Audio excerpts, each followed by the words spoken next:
آئیے نماز عید کا طریقہ سماعت کر لیں۔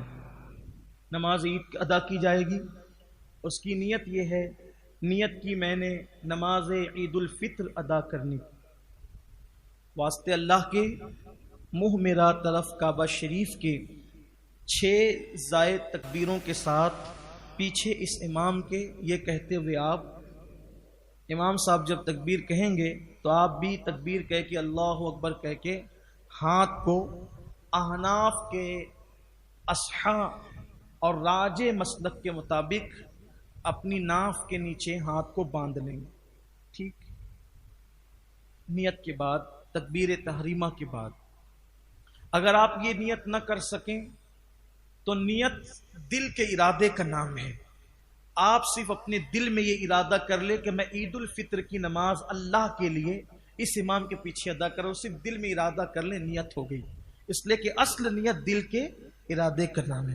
اللہ اکبر کہا جائے گا تو آپ بھی اللہ اکبر کہہ کر ہاتھ کو باندھ لیں گے۔ اس کے بعد ثنا پڑھی جائے گی۔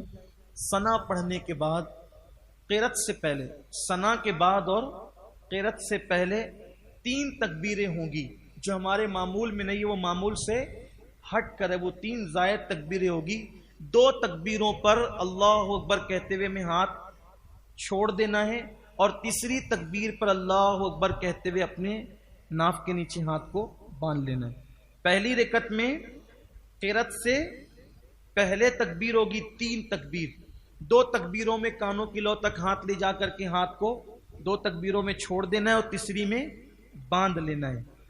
پھر اس کے بعد قرأت ہوگی، رکوع سجود ہوں گے، جیسے ہم کرتے ویسے ہی کریں گے۔ پھر دوسری رکعت میں قرأت کے بعد، پہلی رکعت میں قرأت سے پہلے 3 تکبیریں ہیں اور دوسری رکعت میں قرأت کے بعد 3 تکبیریں ہیں۔ اس میں یہ کرنا ہے کہ تینوں تکبیروں میں کانوں کی لو تک ہاتھ لے جا کر کے چھوڑ دینا ہے۔ یہ 3 زائد تکبیریں دوسری رکعت کی، اور چوتھی تکبیر ہمارے معمول کی تکبیر ہے، وہ تکبیر رکوع کی تکبیر ہے، تو رکوع کی تکبیر کہتے ہوئے رکوع میں چلے جانا ہے۔ یہ 6 تکبیریں جو زائد ہے یہ واجب ہے۔ اگر اللہ نہ کرے کبھی امام سے اس میں چوک ہو جائے، بھول ہو جائے، تو امام کو اس پہ ہمیں لقمہ نہیں دینا چاہیے، بلکہ ہمیں امام کی متابعت کرنی چاہیے، یعنی کہ امام نے اگر چھوڑ دیا تو ہم نے بھی اسے چھوڑ دینا ہے، اس پہ لقمہ نہیں دیا جاتا، کیونکہ یہ واجب ہے، اور واجب چھوٹ جائے تو پھر امام چلا جاتا ہے فرض کی طرف، قرأت کر رہا ہے تو وہ بھی فرض کی طرف گیا ہے، رکوع کر رہا ہے تو وہ بھی فرض کی طرف گیا ہے، تب اس کو آپ واپس نہیں بلا سکتے اور وہ واپس نہیں آئے گا۔ اس لیے آپ جو ہے وہ اسی کی مطابعت کریں گے۔ البتہ واجب اگر ترک ہو جائے تو سجدہ سہو کرنا لازمی ہوتا ہے، لیکن اس پر مسئلہ یہ ہے کہ عیدین اور جمعہ میں سجدہ سہو بڑی جماعت ہونے کی وجہ سے ساقط ہو جاتا ہے۔ کبھی کبھی عیدگاہوں پر مسجدوں میں امام سے تکبیر چھوٹ جاتی ہے بھول سے، تو لوگ کہتے ہیں نماز دوبارہ پڑھو، پھر جھگڑا ہونے لگتا ہے، کیونکہ مسئلہ معلوم نہیں ہے۔ حالانکہ اگر چھوٹ جائے تو نماز ہو جاتی ہے، اس میں کوئی حرج نہیں ہے، لیکن یہ تکبیرات واجب ہے، اس کا خیال کرنا چاہیے۔ آپ سمجھ گئے نماز کا طریقہ۔ نماز پھر جب دوسری رکعت میں 3 تکبیریں زائد ہوگی، پھر رکوع کر لیا جائے گا، پھر اس کے بعد سجود ہوں گے، اور قاعدہ اخیرہ میں ہم جو تحیات، درود ابراہیمی، دعائے معصورہ پڑھتے وہ سب پڑھیں گے، اور پڑھنے کے بعد جب سلام پھیر دیا جائے گا تو آپ اپنی جگہ پہ بیٹھیں گے، خطبہ سنیں۔ یہاں بھی کبھی کبھی ایسا ہوتا ہے کہ لوگ خطبہ چھوڑ کر جانے لگتے ہیں، خطبہ سننا واجب ہے۔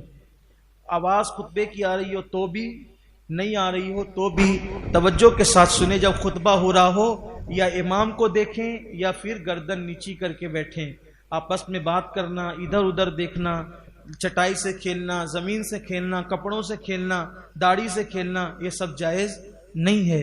اور پھر جب 2 خطبے ہو جائیں تو دونوں خطبے کے بعد دعا ہوگی، اور وہ دعا بہت مقبول ہوتی ہے۔ دل کھول کے مانگیں، کیونکہ جب کریم کہہ رہا ہو، جواد کہہ رہا ہو جو مانگو تمہیں عطا کروں گا، تو پھر مانگتے کیوں نہیں؟ خوب مانگو اللہ سے۔ اللہ تعالیٰ ہم سب کے حال پہ رحم فرمائے۔ گفتگو کے درمیان اگر کوئی غلطی ہو اللہ تعالیٰ معاف فرمائے۔ استغفر اللہ ربی من کل ذنب و اتوب